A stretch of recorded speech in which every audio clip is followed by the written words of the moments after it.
Hello and welcome to biology पाठशाला।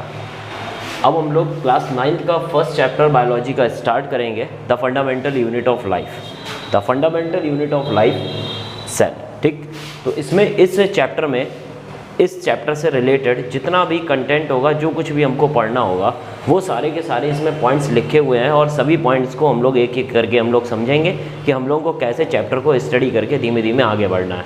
तो सबसे पहले जो हमारा है वो कंटेंट में सबसे पहले जो हमारा पोर्शन आएगा वो आएगा discovery and history of cell.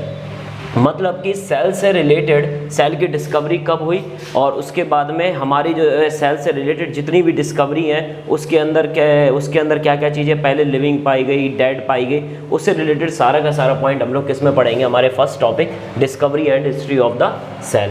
उसके बाद सेकंड टॉपिक हमारा आएगा types of organism on the basis of number and structure. हम लोग नॉर्मली सुनते हैं कि यूनिसेलुलर है कोई ऑर्गेनिज्म, कि मल्टीसेलुलर है, कि प्रोकैरियोट है या फिर यूकैरियोट है। इसका मतलब है कि जब भी हम कभी भी यूनिसेलुलर और मल्टीसेलुलर ऑर्गेनिज्म की बात करेंगे, इसका मतलब है हम नंबर ऑफ सेल्स की बात कर रहे हैं। तो नंबर ऑफ सेल्स के लिए हम लोग दो तरह के ऑर्गेनिज्म को देखेंगे, एक यूनिसेलुलर और एक मल्टीसेलुलर। इस टॉपिक को कंप्लीट करने के बाद में हम लोग नेक्स्ट टॉपिक की तरफ बढ़ते हैं, जिसमें हम लोग प्रोकैरियोट, मतलब कि जो सेल्स हैं उस सेल को हम लोग कितने पार्ट में डिवाइड करके पढ़ते हैं, मतलब on the basis of structure. तो स्ट्रक्चर के बेस पर और नंबर ऑफ सेल्स के बेस पर हम लोग दो चीज़ें पढ़ेंगे, यूनिसेलुलर और मल्टीसेलुलर, और प्रोकैरियोट और यूकैरियोट। देन नेक्स्ट टॉपिक आएगा हमारा structure of eukaryotic cell. Eukaryotic cell कह लें या फिर हम लोग ह्यूमन सेल्स बोल दें या फिर एनिमल सेल्स बोल दें, ये सारी की सारी एक ही चीज़ होती हैं। तो यूकैरियोटिक सेल में सारे स्ट्रक्चर के बारे में बात करेंगे कि सेल की प्लाज्मा मेम्ब्रेन क्या होती है, सेल वॉल कैसी होती है, न्यूक्लियस क्या होता है, साइटोप्लाज्म क्या होता है, और सेल के अंदर जो सेल ऑर्गेनेल्स पाए जाते हैं वो क्या होते हैं। अगला टॉपिक सेल ऑर्गेनेल्स आ जाएगा।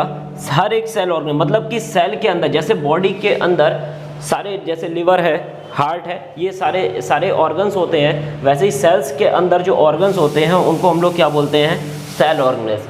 सेल ऑर्गेनेल्स कौन कौन से पढ़ेंगे हम लोग, एंडोप्लाज्मिक रेटिकुलम पढ़ेंगे, गोल्गी बॉडी पढ़ेंगे, mitochondria, ribosome, plastids and vacuoles.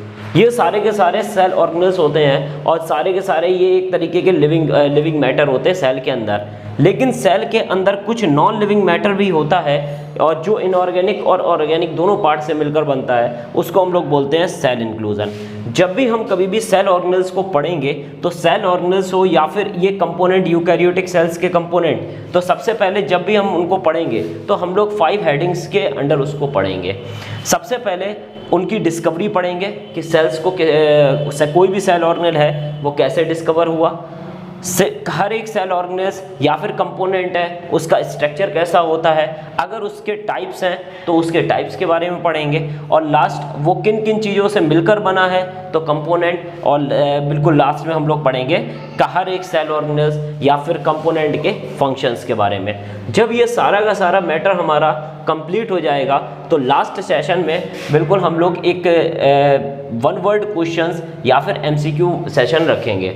उस MCQ सेशन में यहाँ पर क्वेश्चंस लिखे होंगे और आपको प्रोवाइड करे जाएंगे, उससे रिलेटेड कहीं ना कहीं आपको इस चैप्टर से रिलेटेड जितना भी MCQ होगा वो सारा का सारा उसके अंदर आ जाएगा। लगभग MCQ की अगर हम बताएं तो रेंज लगभग 1 to 30 MCQs लगभग इस पर आएंगे।